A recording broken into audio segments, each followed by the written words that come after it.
We're here at the General, and I'm with Chef Hung Huynh. Today we're going to be talking about Asian ingredients that people can use at home. When we say like Asian cuisine, I mean that's like the pretty most broad. crazy generic term of all time. But I mean, I think for a lot of people, it's this feeling of like, well, you know, I've never used fish sauce in my cooking, so I don't know how to do that, or I don't know how to use this. So is it really doing things gradually, or should you use a lot of things together? I look at it as instead of using salt, right, let's use some other things besides salt that will season your food and make it taste a little different. It doesn't mean exotic ingredients, doesn't mean things you can't hard to find.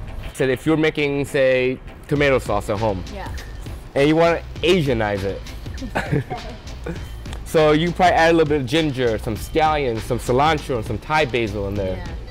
And then instead of using anchovies in your tomato sauce, throw some fish sauce in there. And instead of chili flakes, you throw a little bit of sriracha in there. And that would totally Asianize it. I'm making that tomorrow. Right? So it's easy. That's easy, right? Yeah. And are there certain staples that like you have to have across any cuisine? Are there things that like if you have in your pantry, you can always just throw them in? Right. I mean, if you read a lot of cookbooks, if it involves an Asian recipe, usually if it calls for vinegar, usually they will say rice wine vinegar instead of sherry or balsamic. And what's the difference for people who aren't familiar?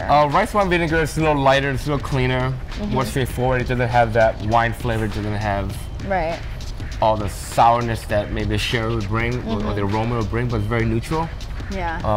Sesame oil, another very common ingredient to cook Asian food, Chinese or Japanese, or Korean. This is an aromatic oil that's very nutty. So maybe instead of truffle oil, you can probably play with sesame oil. Right, and can you use, I mean, can you cook with sesame oil in the way when people say I'm going to drizzle a little bit of olive oil or I'm going to use a little bit of vegetable oil? Well, it depends what kind of sesame oil you use. This one is very concentrated, it's a finishing. You like do truffle not oil. want to like you don't want to stir fry this. Because it would taste like a bowl of burnt peanuts. And taste it, I go to the Asian market, there's literally hundreds and hundreds of soy sauce and hundreds of other things. So buy a little bit. Taste at home, experiment with it, it's not going to hurt. It's the worst thing is going to taste good. Yeah, and let's talk about soy sauce, because I think that's kind of the ingredient that generically everyone is familiar with. That's the ingredient to go to. So if you're using soy sauce, there's a lot of brands out there. We use a lighter version, all it means is less salt.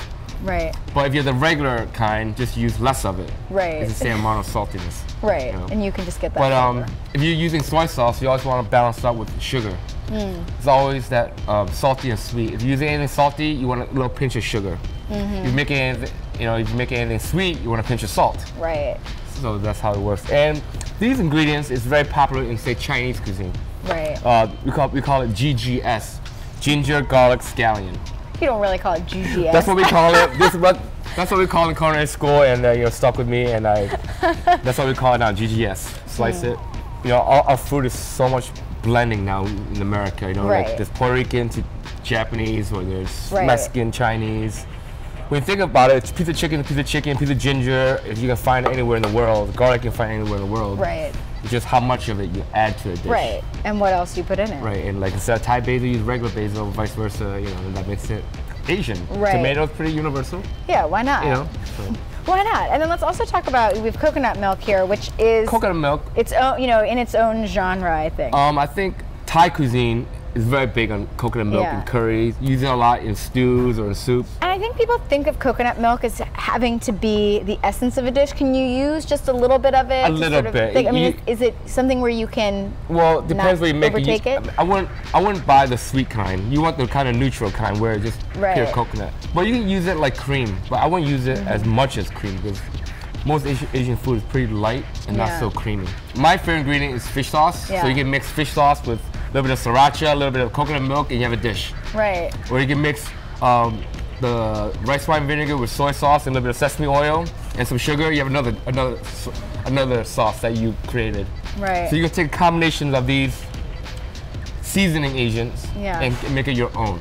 And your own blend. Fair enough. Or you could just come into the General and have it here. Yes. Wonderful. Well, thank you so much for kind of getting us started on building our Asian pantry. Really appreciate it. Thank you.